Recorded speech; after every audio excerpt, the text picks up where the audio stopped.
สบายดีและสวัสดีบรรดาพี่น้องเมื่อสุขสุขคนอีกตืมเส้นเก่าเส้นเคยเนาะก็พวกเฮาเป็นคนลาวเนาะที่ว่าเขามาเฮ็ดเวียกเฮ็ดงานอยู่ทางฝั่งไทยได้ปีกว่าแล้วเนาะปีปลายตอนนี้ก็คือเหลือเวลานอนในการเฮ็ดเวียกเฮ็ดงานอยู่ทางฝั่งไทยนี่รวมๆกับ10 เดือนกว่าๆเนาะสำหรับพวกเฮาเนาะแล้วก็มื้อนี้พอดีเป็นวันหยุดของพวกเฮาเนาะก็หลังจากที่ห่างหายกันไปหลายมื้อเนาะบ่ได้พบหน้าพอตากันมื้อนี้เป็นวันหยุดก็มีโอกาสเนาะได้มานั่งนั่งลมแล้วก็พอดีเป็นมื้อที่ว่าตรงกับมื้อเงินเดือนของพวกเฮาออกเป็นที่พอดีเนาะก็เลยสินี่ละมาเล่าสู่บรรดาให้พี่น้องฟังว่าในเดือนนี้พวกเฮาได้เท่าใดเนาะแตกต่างจากเดือนก่อนๆหน้านี่ลายหน่อยซ้ำใดเนาะกะสิมาเล่าสู่บรรดาให้พี่น้องฟังเนาะสำหรับมื้อนี้นะกะสำหรับพวกเฮาเนาะพวกเฮามาเฮ็ดเวียกอยู่ทางฟังพี่ก็คือจังที่เราสู่บรรดาให้พี่น้องฟังไปในหลายๆครั้งเนาะพวกเฮาสิเฮ็ดเวียกนี่ก็คือเฮ็ดเป็นได้เงินเดือนเป็นรายวันเนาะแต่ว่าสิออกเป็นรายเดือนก็คือมือใดที่พวกเฮาไปเฮ็ดเวียกก็คือจึงสิได้เงินมือใดที่บ่ไปก็คือบ่ได้เนาะสำหรับพวกเฮาก็คือเฮ็ดเวียกเป็นรายวันวันหนึงก็เฉพาะค่าแห้งเนาะก็คือได้400แล้วก็มีค่ากะเนาะถ้าหากได้เข้ากะกับมือหนึงก็50 บาทแล้วก็มีเป็นค่าวัน2แห้งเนาะอย่างเช่นวันหยุดนักขัตร์สิพอเฮาก็สิได้2แห้งคือจังช่วงที่ผ่านมาเนาะเดือนเมษาที่ผ่านมาก็คือได้วัน2แห้งอยู่ประมาณ3มื้อเนาะที่มีหยังแล้วที่5บอกที่5หรือที่6นี่แหละแล้วก็14 เมษายนเนาะช่วงสงกรานต์ก็คือได้2แห้งเนาะจากปกติที่ว่าได้แห้งเดียวกับช่วงเทศกาลเนาะวันหยุดมีอย่างต่างๆนี่ยังเซ็นสงกรานต์เราก็ได้2แห้งเนาะแล้วก็เดือนนี้เนาะทั้งหมดที่เราเห็นเวียงมาก็คือได้วัน2แห้งเนาะค่อนข้างจะหลายกว่าทุกๆเดือนสำหรับเบาดับคือวัน2แห้งคือเบาดำบ่ถือวันหยุดของเบาดำจักมื้อเนาะก็เลยว่าได้วัน2แห้งค่อนข้างจะหลายมื้อน้อยนึงกว่าทุกเดือนเนาะก็เดือนนี้เบาดำได้วันวัน2แห้งนี่อยู่3มื้อเนาะรวมๆแล้วก็รวมอะไรทำไมทั้งหมดนะทั้งค่ากะทั้งค่าของเบาดำมันจะมีเขาเจ้าเนี่ยค่าเอ็นอีหยังจักอย่างเนี่ยเนาะแบบเฮาถ้าว่าเฮาเฮ็ดเวียกได้หลายมันก็สิมีแบบค่าตัวนี้นะเพิ่มขึ้นมาตามที่เฮาเฮ็ดเวียกนะเนาะก็รวมๆทั้งหมดเนาะเดือนนี้ก็คือเป็นเดือนที่ว่าเบาดำได้หลายที่สุดเนาะนับตั้งแต่ที่ว่าเขามาเฮ็ดเวียกอยู่ฝั่งไทยเนาะก็คือเดือนนี้ละเป็นเดือนที่ว่าได้เงินเดือนหลายที่สุดแล้วก็คิดว่าต่อไปก็น่าจะบ่มีเดือนใดได้หลายเท่านี้แล้วล่ะพอจากปฏิทินจากวัน2แห้งจากหลายๆสิ่งหลายๆอย่างเนี่ยคือแบบมันก็บ่มีเท่านี้แล้วเนาะ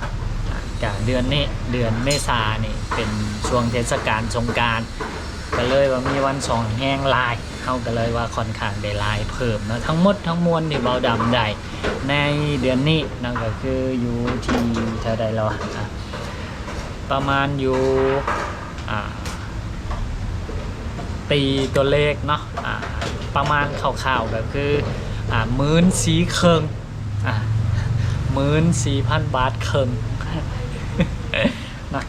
ก็คือเป็นเงินเดือนที่หลายที่สุดละเนาะนับตั้งแต่เบาดำขามาเฮ็ดเวียกเฮ็ดงานอยู่ทางฝั่งไทยเนาะ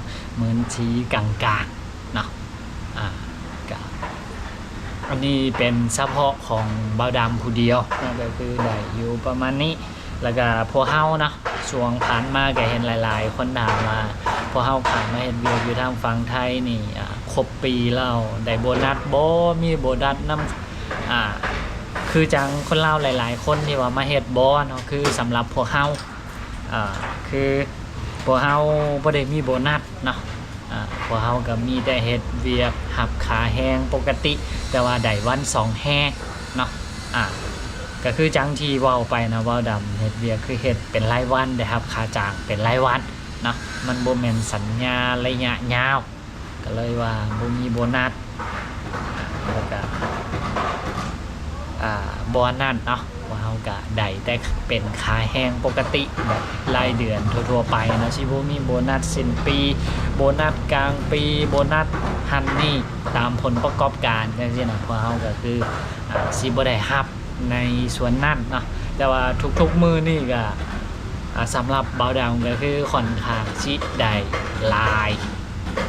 เมื่อเทียบกับช่วงแรกๆที่ว่ามานะคือจังเดือนแรกเนาะพอเฮามาก็ได้เงินเดือนได้9,000 กว่าบาทนะเพราะว่าเดือนแรกที่มาก็คือเฮ็ดเวียกบ่เต็มเดือนเนาะแล้วก็หลังจากนั้นก็คอยขึ้นลงเนี่ยแล้วก็ช่วงหลังๆเนาะแผนกที่เบาดำเฮ็ดก็คือแบบมีค่าแบบเป็นค่าประสิทธิภาพการเฮ็ดเวียกของเฮานะคือเฮาเฮ็ดเวียกได้หลายเฮาก็ได้ไปตามนั่นเนาะเบาดำก็เลยได้ตัวนั้นเพิ่มขึ้นมาอีกน้อยนึงเนาะก็เงินเดือนก็เลยได้มาคือจังที่บรรดาให้พี่น้องได้ฮู้ได้ชมได้ฟังนำกันนะคือจังที่ได้เล่าให้กับบรรดาให้พี่น้องได้ฟังนั่นแหละเนาะเดือนนี้ก็คือได้อยู่14,000กลางๆก็หลายชุดเนาะนับตั้งแต่ขามาเฮ็ดเวียกเฮ็ดงานอยู่ทางฝั่งไทยก็ส่วนของสาวนี้เนาะสาวนี้ก็เดือนนี้ก็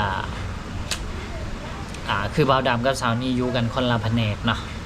สาวนี้ก็สิได้ลดลงมาเนาะของสาวนี้ก็ได้ประมาณ11,000 กว่าๆเนาะเกือบ12,000เนาะสำหรับของสาวนี้ก็พอเฮามาเฮ็ดเวียกอยู่นี่ก็เวลาเงินเดือนออกมันจังซี่ก็เรียกว่ามาหมุนใส่เป็นค่าห้องค่าน้ำค่าไฟค่าอยู่ค่ากินแล้วก็ส่งให้ทางบ้านเนาะก็ลมกันกับสาวนี้ก็วันเดือนนี้ก็อยากซื้อของฮันนี่ให้ลูกสาวเด้นั่นนะก็จังซี่ละนะได้มาก็จ่ายไปได้มาก็จ่ายไปได้มาก็จ่ายไปในแต่ละเดือนก็เดือนนึงก็ถามว่ามาเฮ็ดเวียกอยู่ทางฝั่งไทยนี่ได้บ่ก็ได้อยู่เนาะพอได้อยู่แต่ว่าหากเก็บบ่ค่อยได้เนาะเฮาก็พยายามสุดละที่ว่าอยากสิเก็บเงินเนี่ยมันได้หลายที่สุดนะแต่ว่าด้วยความที่ว่ามันเฮามีรายได้แต่2ทางเดียวนะเนาะก็อีก2ทางนึงก็นี่ละเนาะ YouTube ของเฮานี่ก็บ่ค่อยสม่ำเสมอเพราะปานใดก็มีได้แด่บ่ได้แด่คือจังช่วงหลังๆนี่ก็บ่ค่อยได้ลงคลิปก็หายไปเนาะจนแทบสิบ่มีเลยสำหรับรายได้จาก YouTube เนาะก็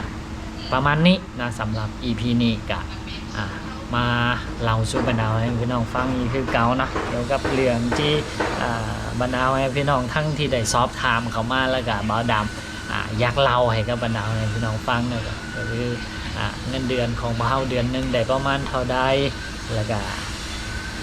มาเฮ็ดเวียกอยู่ทางฝั่งไทยนี่มีโบนัสบ่นะก็ประมาณนี้เนาะก็สำหรับ EP นี้ก็บ่มีหยังหลายเนาะก็ต้องขอบใจเนาะนำทางบรรดาให้พี่น้องทางฝั่งไทยที่ว่าคอยสนับสนุนคอยให้กำลังใจพวกเฮาในการสู่งานมาโดยตลอดเนาะทั้งเอื้อยอ้ายพี่ๆหมู่ๆเพื่อนๆน้องๆเนาะหลายๆคนที่เบิ่งคลิปของพวกเฮาแล้วก็ที่ทางรู้จักกันที่ร่วมงานนำกันเนาะก็ต้องขอบใจหลายๆขอบใจทางฝั่งประเทศไทยเนาะที่ให้โอกาสพวกเฮาได้มีเวียกเฮ็ดงานทำเนาะก็ประมาณนี้เนาะตอนนี้ก็คือพวกเฮาก็เหลือเวลาอยู่ทางฝั่งไทยพี่อีกบ่ถึงปีละเนาะเหลืออยู่ประมาณ10 เดือนกว่าๆนะก็พวกเฮาก็สิใช้ช่วงเวลาที่เหลืออยู่ทางฝั่งไทยไปละเนาะเฮ็ดงานให้เต็มที่หาเงินกลับบ้านนี่มันได้หลายที่สุดเท่าที่พวกเฮาสิเฮ็ดได้เนาะก็ ขอบคุณขอบใจเนาะอีกตึมเท่านึงขอบคุณขอบใจขอบบุญขอบคุณนำทางบรรดาให้พี่น้องหมดทุกผู้ทุกคนที่ว่าคอยสนับสนุนพวกเฮามาโดยตลอดนะสำหรับ EP นี้ขอตัวลาไปแล้วไว้พบกันไหมใน EP ต่อไปสบายดีบ๊ายบาย